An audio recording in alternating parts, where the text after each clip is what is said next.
First time குனஃபா செஞ்சு கடைக்கு எடுத்துகிட்டு போகலான்னு சொல்லிட்டு ஒரு 5 பாக்ஸ் வந்து நானே செஞ்சேங்க. டோ கூட நானே செஞ்சேன்னா பாருங்களேன். காலைல எழுந்து பார்த்தா 2 பாக்ஸ் தான் இருக்குது. அப்போ 3 பாக்ஸ் எங்கடா போச்சுன்னு கேட்டால் பாப்பா சாப்பிடுன்னு சொல்லிட்டு என் வீட்டுக்காரர் சொல்கிறார். என் பொண்ணு வந்து அப்பா சாப்பிட்டாருமான்னு சொல்லிட்டு மாற்றி மாற்றி 2 பேரும் சொல்கிறாங்க. அப்போ யார் தாம்மா சாப்பிட்டதுன்னு கேட்டு நீ தானம்மா சாப்பிட்டேன்னு சொல்லிட்டு என் பொண்ணு ஏமலே பழிய போடுறா. பாப்பாவுக்கு ரொம்ப பிடிச்சிருந்துச்சி குனஃபா. சரி வந்து செய்யலாம்னு சொல்லிட்டு கடைக்கு வந்து கிளம்பிட்டு இருக்கேன். தண்ணிலாம் வந்து ஊற்றவே இல்லையா, அந்த மழை தண்ணி மட்டும் அதில் இருந்துச்சு. சரி தண்ணி கொஞ்சமாக ஊற்றிட்டு முட்டை மிட்டாய் வந்து கிளம்புற டைமில் வந்து முடிஞ்சிருச்சா, சரி அப்படியே அதையும் எடுத்து வெளியில் வச்சுட்டோம். ஹீட்டாக இருக்குது ரொம்ப. கடைக்கு வந்து ஆல்ரெடி பேக் பண்ணிட்டோம். ஆறி இருந்தால் தான் கொஞ்சம் நல்லாயிருக்கும் முட்டை மிட்டாய் சாப்பிட்றதுக்கு.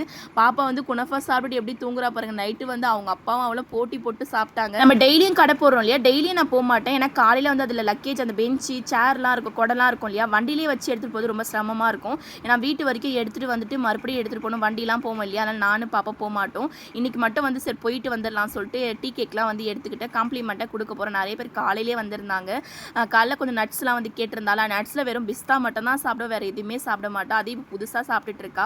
கடைக்கு வந்ததும் வந்து ஸ்வீட் ஐட்டம்லாம் எல்லாத்தையும் எடுத்து வைக்க ஆரம்பிச்சாச்சு. நேற்று காம்ப்ளிமெண்ட்டாக டீ கேக் வந்து கொடுத்துருந்தோம். ஒரு பீஸ் வாங்கினாலும் 2 பீஸ் வாங்கினாலும் டீ கேக் வந்து ஃப்ரீயாக வந்து கொடுத்துருந்தோம். நம்ம ஆன்லைன்லேயுமே வந்து கேஜி கணக்கில் ப்ரௌனி வாங்குறவங்களுக்கு, அதாவது 1 கேஜி வாங்குறவங்களுக்கு வந்து, ஏன்னா நிறைய பேர் வாங்குவாங்க, அவங்களுக்கு இந்த ஆஃபர் போட்டிருந்தோம். டீ கேக் வந்து 1/4 கிலோ ஃப்ரீயாக வந்து கொடுத்துருக்கோம். அடுத்தது என்ன ஆஃபர் போட்டதுன்னு சொல்லிட்டு கமெண்ட்டில் சொல்லுங்கள்.